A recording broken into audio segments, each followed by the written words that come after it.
Hi, everyone. We are back. It is Tuesday, and we are at the Rochester Convention Center for Nice Gate 15. With me is Akron teacher Laura Penn, our library media specialist. Sorry. Um, you presented this year. Tell us about your presentation. Well, I presented on ways that the library can support the curriculum. I talked about some gallery walks that I've created using QR codes.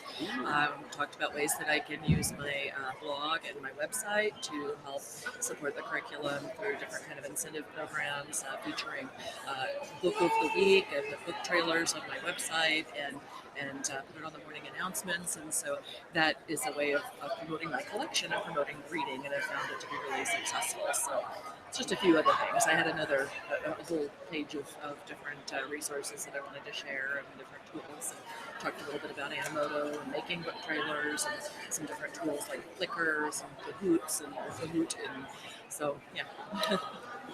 I'm interested because I've interviewed quite a few librarian media specialists, and I think we have this almost stereotype, forgive the word, of the stuffy librarian, with the bun and back up. And yet, here at Nicegate, really the library media specialists are some of the most innovative tech users out there. Um, do you see that carrying over in throughout libraries, even local community libraries? I think so. I mean, even in our little branch in Newstead, Akron, it's just there's a lot of social events going on there, a lot of programming that goes on in the library.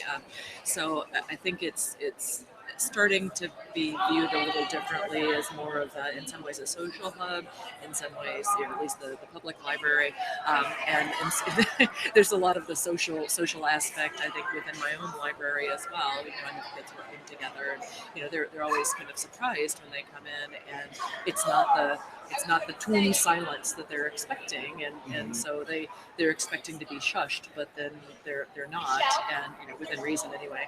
And so we try to create a very inviting, welcoming. It's taken a few years to establish that, but it's working. So Um, what do you see as far as, let's use our crystal ball, 5 years, 10 years out? What do you what is a library going to look like?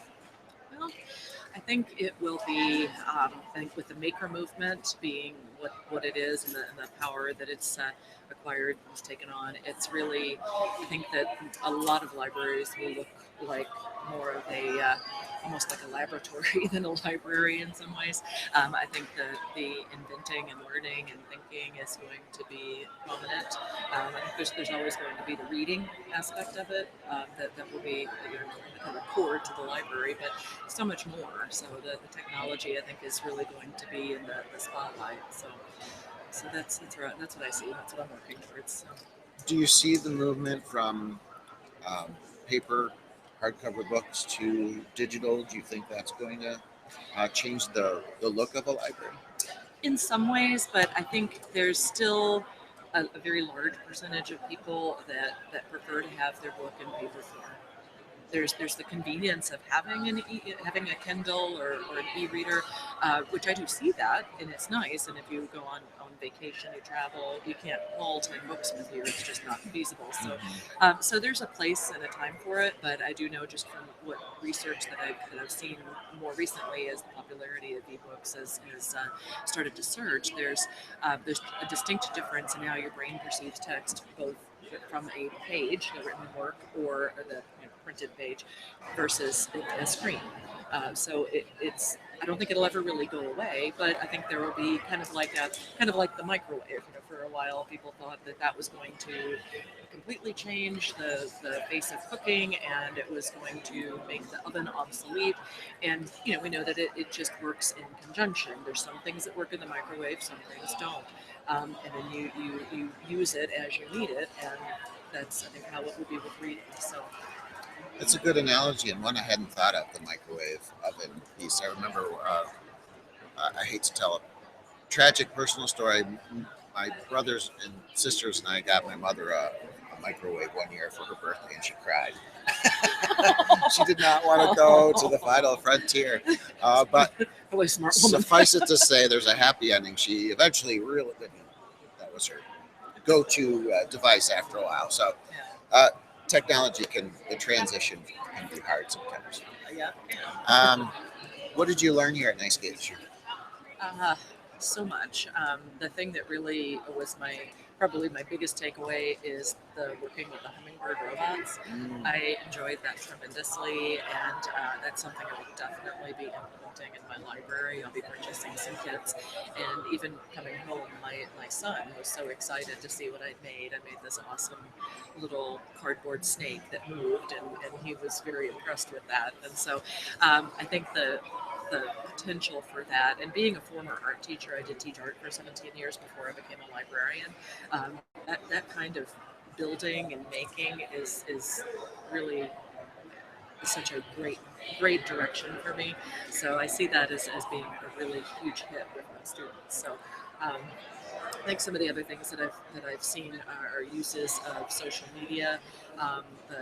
The group from Cuba Rushford actually had a nice use of a tag board in their district. And I think that's something that people are kind of afraid of because of the tendency to have it be abused or somebody do something inappropriate with it.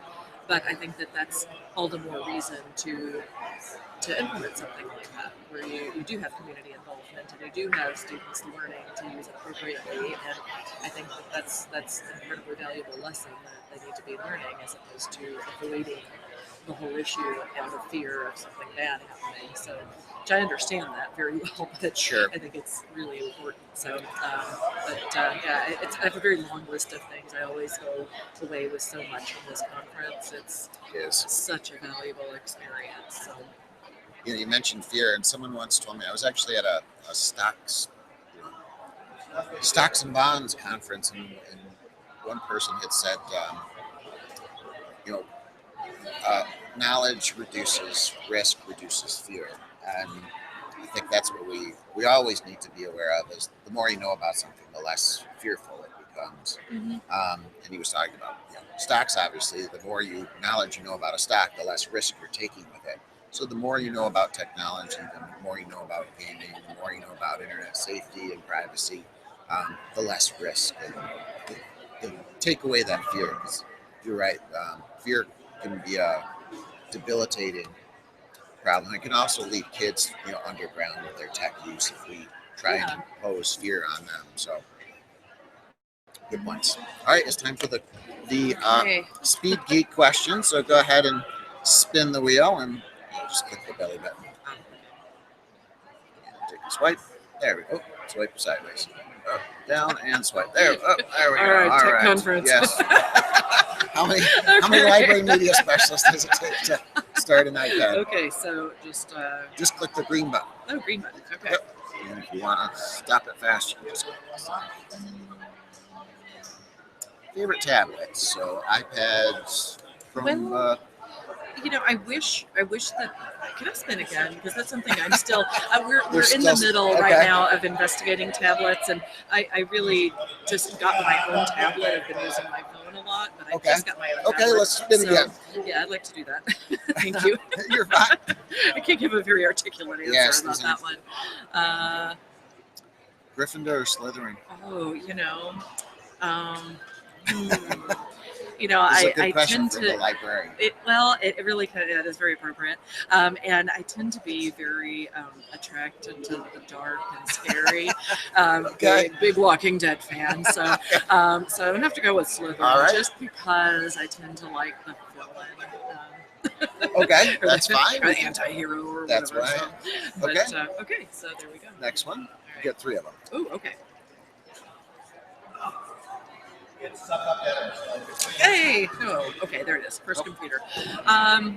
Let's see. What did I have? I don't even remember. I think it was an Apple, but it was.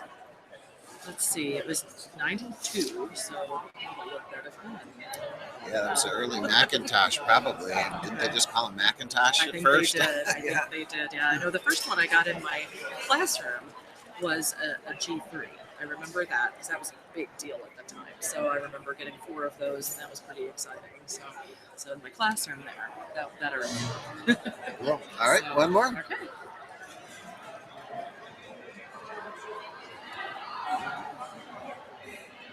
It's been a long time. Oh, yeah, it's going back to Harry Potter. And you want to stop up and hit that. Alright. Oh, Okay, oh, I've geez. already answered. Can I just move it to one? Sure. Here? Okay.